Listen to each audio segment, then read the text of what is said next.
దసరా నవరాత్రులు కదా, నేను అమ్మవారికి ఇష్టమైన ప్రసాదాలు చేయడానికి ట్రై చేస్తున్నాను. అమ్మవారికి ఏమి ఇష్టం? బెల్లం పొంగలి, చక్కెర పొంగలి, అలాగే పులిహోర, దద్దోజనం, గారెలు, ఇవే కదా అమ్మకి ఇష్టమైనవి. అందులో ఈరోజు నేను బెల్లం పాయసం చేశాను.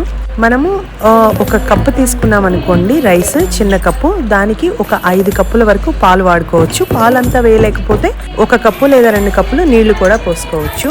పాలు పొంగొచ్చిన తర్వాత మనము బియ్యాన్ని 1 గంట సేపు నానబెట్టుకొని ఉంచి అవి అందులో కలిపేసుకోవాలన్నమాట. తర్వాత దానికి సరిపడా బెల్లము, యాలకులు, అలాగే డ్రై ఫ్రూట్స్. కొంతమంది దీన్ని ముద్దపప్పుతో కూడా కలిపి పెడుతూ ఉంటారు మా గుంటూరు సైడ్. కొందరు లేదంటే 4 పప్పులు అందులో వేస్తారు, పెసరపప్పు లేదంటే. మీరు ఎలా చేస్తారు మీ వైపు? దసరా సెలవులు కదా, ఇక మా పిల్లలతో ఆటలే సరిపోతూ ఉన్నాయి. ప్రతి మనిషికి ఈ ప్రపంచంలో ఒక్కో అభిరుచి ఉంటుంది. నాకైతే ఇలా పిల్లలతో గడపడమే చాలా ఇష్టం. మన పిల్లల ఆటలు, పాటలు, మాటలు విని మనం ఎంత సంతోషిస్తామో మనల్ని చూసి ఆ అమ్మ కూడా అలాగే అనుకుంటుందేమో.